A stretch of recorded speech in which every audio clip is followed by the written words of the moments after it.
well-reputed institutions, big businesses. This is the Silicon Valley.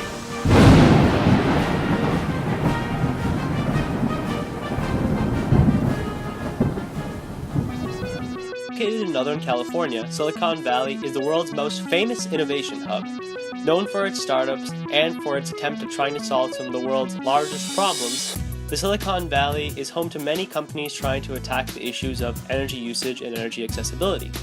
In particular, we were able to get in touch with 3 companies, namely rLoop, Enovix, and Swiftmile, in order to have interviews with them and to learn more about the alternative energy space here in the Bay Area. So we first went and met one of my friends who's just always super busy because he's spending all his free time working at this place called rLoop.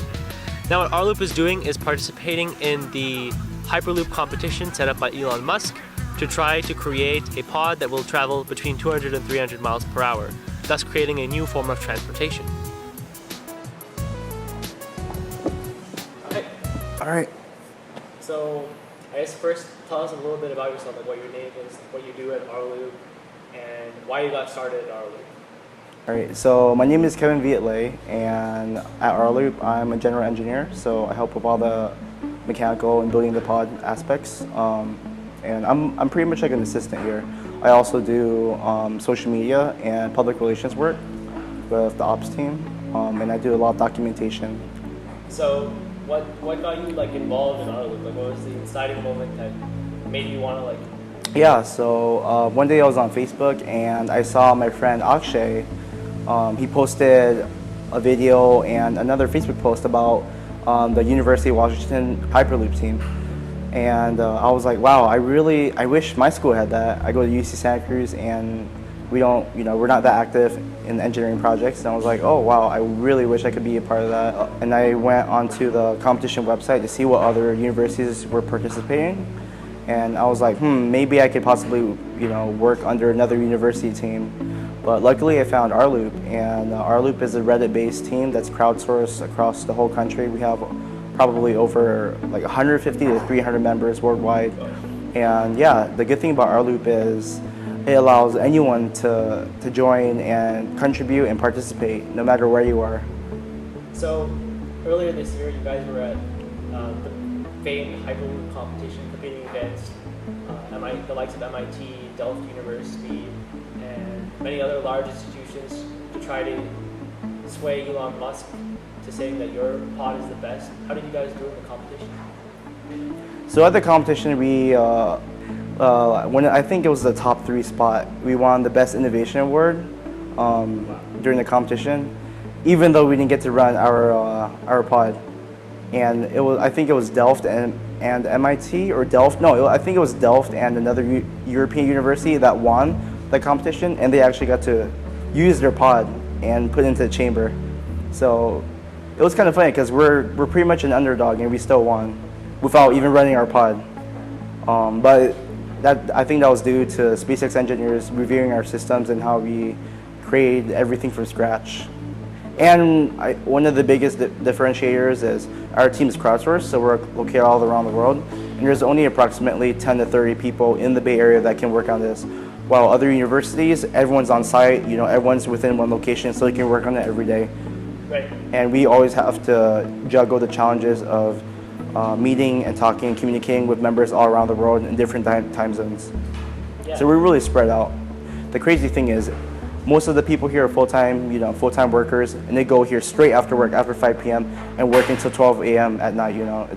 The commitment is outrageous, and it's all because they love it.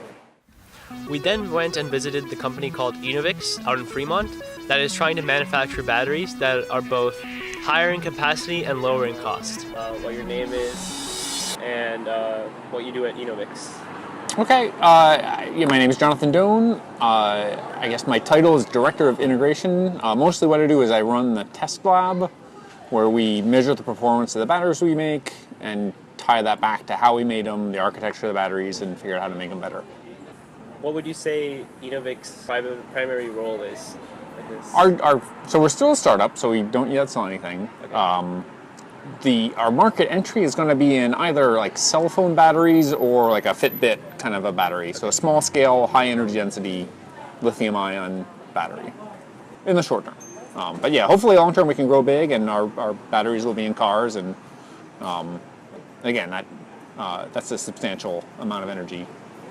I guess a nice thing about Enovix is that we are not inventing new tooling to build our product. We're repurposing cheap versions of kind of last or 3 generations ago equipment that was used for hard disks or for solar, but it works just well for defining the structures we need to make. So, what drew you to Enovix in particular versus going to one of the other startups in the Bay Area? Yeah, again, I like companies that are focused.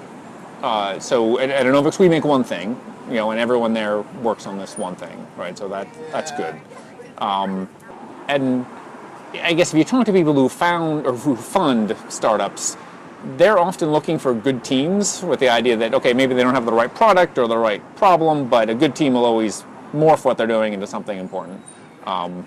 So clearly that's important, especially for getting funding, but I would say it might be hard to build a good team unless you already have a good story of, here's a problem that exists with a current technology, I have this brilliant idea for fixing that problem, and we're going to change the world by making this one tweak that makes solar panels more efficient or makes batteries cheaper or what have you.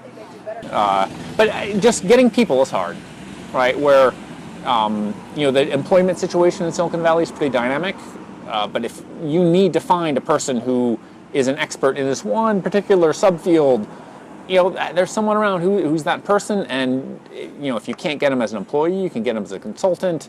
So just, yeah, like I like Maine a lot. I grew up there. It would be nice to bring something back there someday, but again, you need the infrastructure, right? And it's not there like it is here. Okay. We were then supposed to go visit the company Swiftmile at their office, and essentially what the company does is they are building an electric bike sharing program. But instead of meeting them at their office, the founder told me to meet him instead at one of their electric bike charging stations in Palo Alto. Can you tell us what your name is and what you do at Swiftmile? Yeah, I'm Colin Roach. I'm the CEO and co-founder of Swiftmile, an electric bike transit system that we deploy at corporate campuses. What was the inciting moment that made you want to start Swiftmile?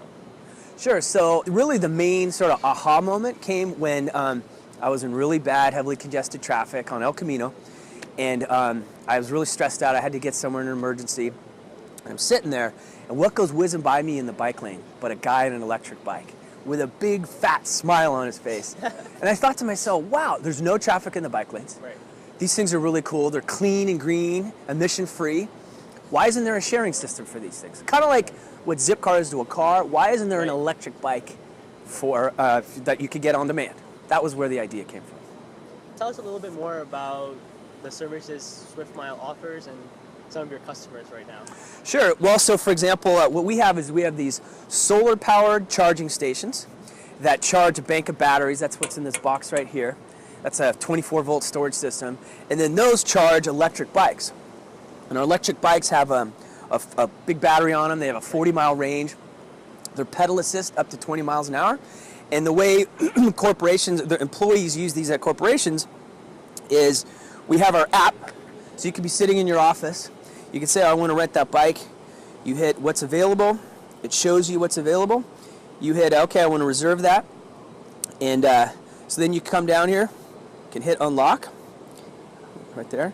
And it communicates. We're IoT for mobility. So we have a microcomputer, cellular radio, GPS. That's all communicating with the station and all the internal communications in here. And then also what's on the bike as well. And so what it does is the primary goal is to get people out of driving their cars, to prevent congestion, smog, help with climate change, all these things. So all in the end, it's a very clean and green, emission-free commuting solution. All right. I know this is for me, but like for a lot of other people, doing stuff in hardware is pretty difficult.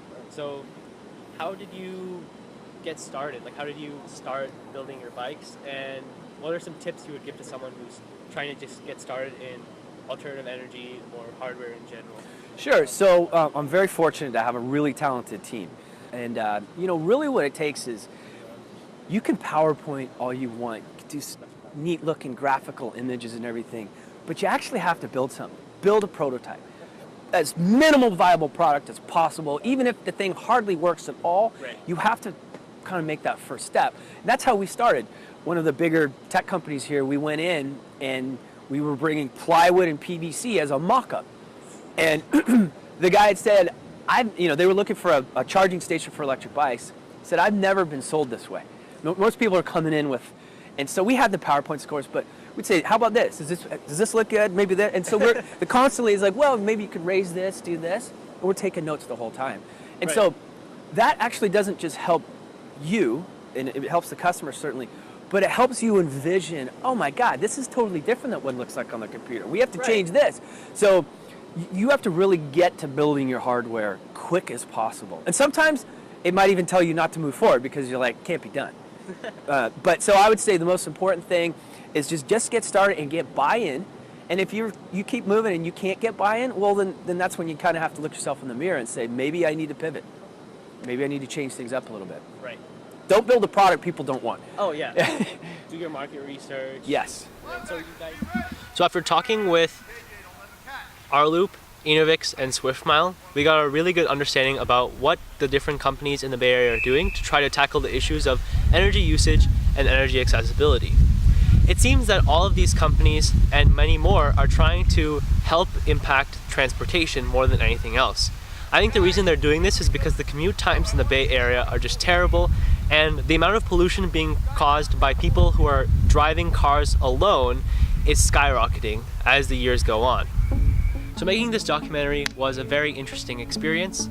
I got to learn a lot about sustainable companies and what it really means to be sustainable. We were gonna make a whole part of this episode about startups in San Francisco, particularly fashion companies and other companies that were really focused on sustainable materials.